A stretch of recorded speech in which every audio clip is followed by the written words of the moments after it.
thank you so much for sharing this film with us. It's such a beautifully told story. It's a very tender film, and I was wondering if you could talk about your relationship with Amin and how it evolved over the years from when you first knew him to starting to make the film.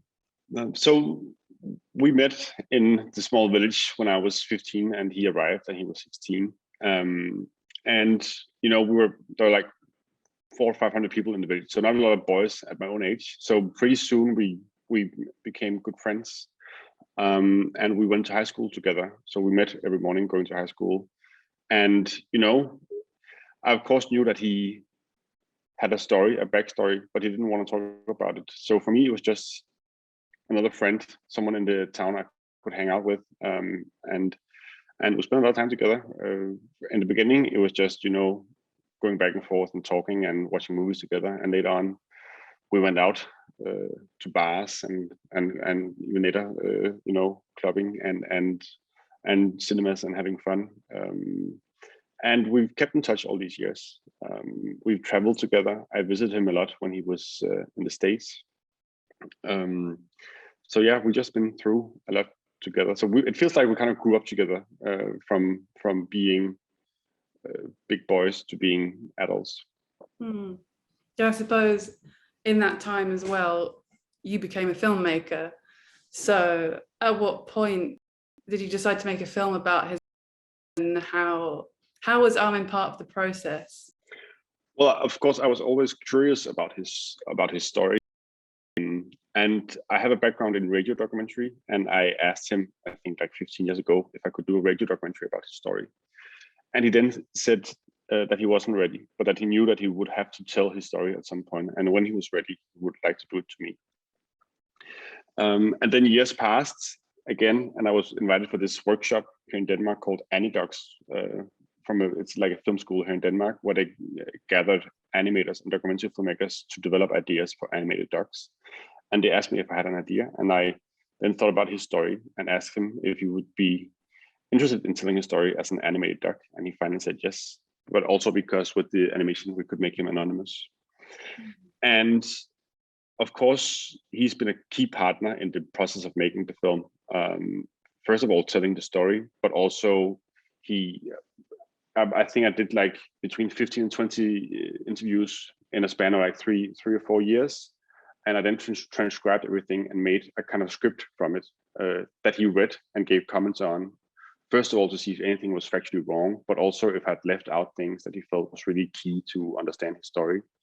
And then we did the same thing when we had a first edit of the film. So he's been a big partner in the process of making the film.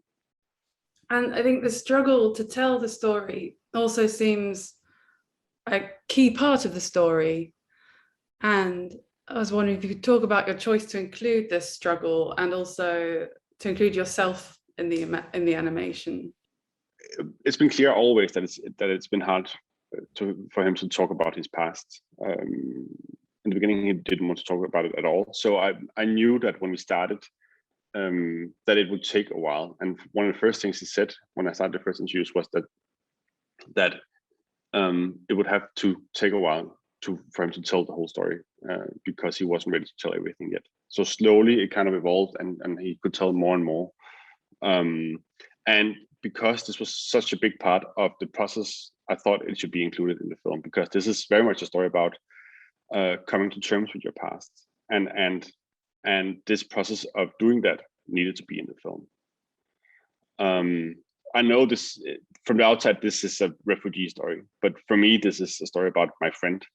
So it was important to kind of include that friendship in the film. I never thought, now I'm gonna do a refugee story. I thought I'm gonna do a story about my friend that I've known for 25 years and who has this story that he carries around that he can't really cope with.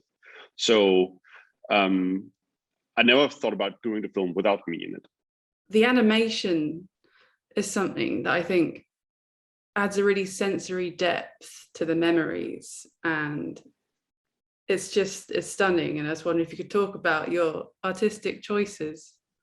Of course, there's like different reasons why we chose to animate his story, and the obvious one is that he needed to be anonymous to tell his story. But other than that, it's also, how do you make the past come alive? How do you see his childhood home?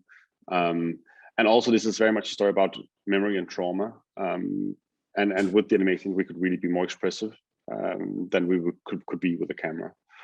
So there's different styles of animation in the film. One is where we try to be really realistic and kind of depict what Afghanistan looked like in the 80s and Moscow in the 90s, where we really kind of base it on research, really like found as much material we could of video material from Kabul in the 80s and Moscow in the 90s and photo books and everything.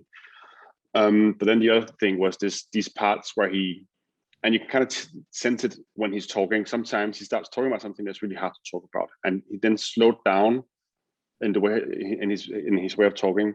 And I thought, okay, but this needs to be another kind of animation. And then we kind of came up with this more surreal, graphic approach when it's things that he has a hard time remembering or has a hard time talking about, or things where he weren't there, where we could dive more into the emotion. For example, when his sisters are in the container going to Sweden, he wasn't there. So we don't know what it looked like, but we know his sense of fear.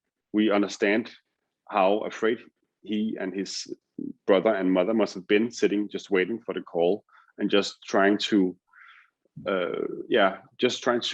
catch this feeling of fear more so than being realistic to what happened inside the container. So these were really the thoughts behind the different styles of animation.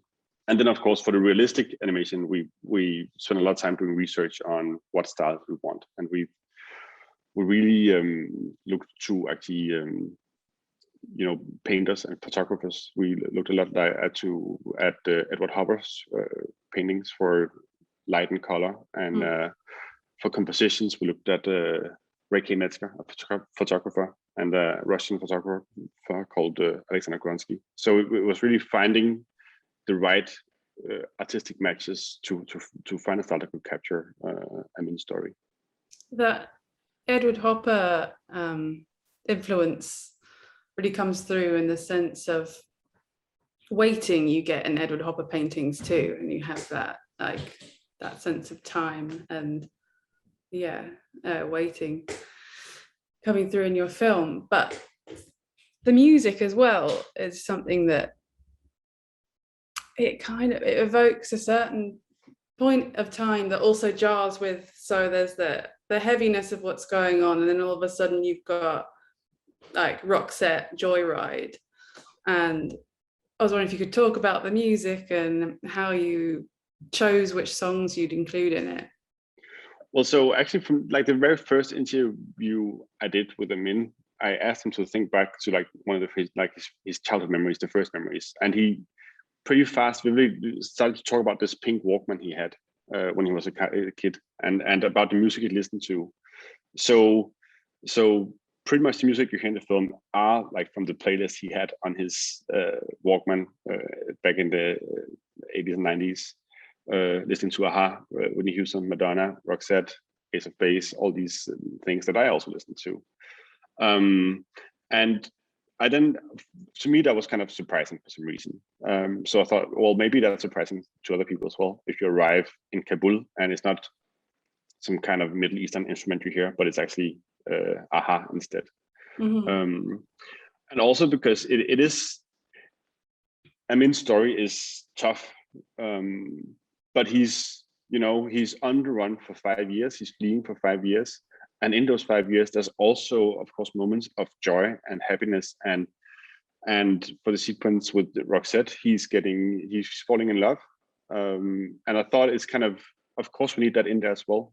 The contrast is not just hard, it's not just awful.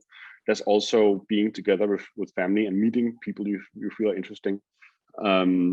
So yeah, I really wanted to put that in there as well. And how is Amin now in his new house? Yeah, but he's good. Like, of course, he didn't think when he moved in that he would have to stay in the house for a year and a half without being able to travel or move away. But he actually really loves it, and he sends me photos every other day of flowers in the garden and what the cats are doing. the cat in the film unfortunately died, but now they have 2 new cats.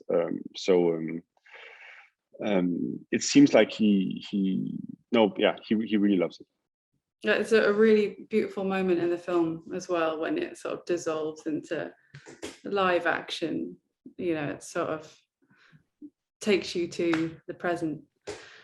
I think that's all we've got time for, but thank you so much for joining us. Thank you so much for having me.